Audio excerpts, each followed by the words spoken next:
আসসালামু আলাইকুম। ভোরেজ কিচেনে আপনাদের সবাইকে স্বাগতম। আশা করি আপনারা যে যেখানে আছেন ভালো আছেন। আজকে আমি জলপাই একটু টক আচার রেসিপি নিয়ে এলাম। তো আমি বাসায় কিভাবে এই আচারটি তৈরি করি সেটা দেখাই। শুরুতেই কড়াইতে পানি বসিয়ে দিয়েছি।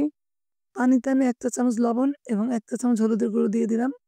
আর আমি আচারের জন্য নিয়েছি ৭৫০ গ্রাম জলপাই। তো সেটা ভালো করে ধুয়ে ফুটন্ত পানিতে দিয়ে দিলাম। সিদ্ধ হয়ে গেলে আমি একটা স্ট্রেনারে ছেঁকে নিব।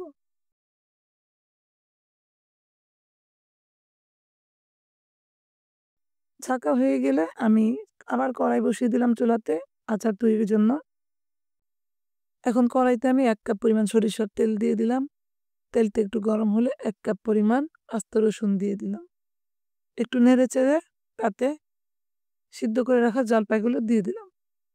এটা ৫ থেকে ৭ মিনিট আমি ভাজবো।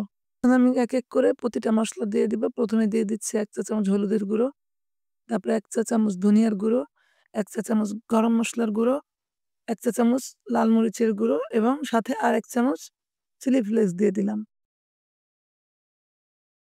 তারপর দিয়ে দিলাম ১ টেবিল চামচ সরিষা বাটা। সরিষা বাটা দিয়ে আমি কিছুক্ষণ ভালো করে ভেজে নিব। এরপর ১ টেবিল চামচ লবণ আর ২ টেবিল চামচ চিনি দিব।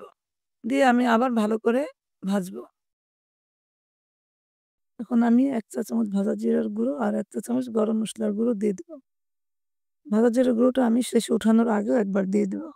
ভাজা হয়ে গেলে আমি ১/২ কাপ পরিমাণ সিরকা দিয়ে দিব। তারপর আবার ভাজবো। যখন বুঝবো এটা হয়ে গেছে, আমি ১/২ কাপ পরিমাণ আস্ত মরিচ দিব, যেটা আমি মাঝখান থেকে বিচি ফেলে ছোট, ছোট টুকরো করে নিয়েছি। আপনারা চাইলে এটা দিতেও পারেন, চাইলে স্কিপও করতে পারেন। আমার ভালো লাগে। আর লবণের পরিমাণটা আমি একটু বেশি করে দিয়েছি। টক আচারে একটু লবণের পরিমাণ আমার ভালো লাগে। আপনারা চাইলে একটু কমিয়ে নিতে পারেন। তারপর যখন দেখব যে আমার জলপাই আচারটা হয়ে এসেছে, আমি তখন ১ টেবিল চামচ পরিমাণ পাঁচফোড়নের গুঁড়ো আর ১ টেবিল চামচ জিরার গুঁড়ো দিয়ে নিয়েছি। এটা দিয়ে আবার একটু নাড়বো। হয়ে গেলে আমি চুলা বন্ধ করে দিব। আমার জলপাইয়ের টক আচার রেডি। এখন আমি ঠান্ডা করে নিব। ঠান্ডা হয়ে গেলে আমি একটু কাঁচের বয়ামে ভরে নিব।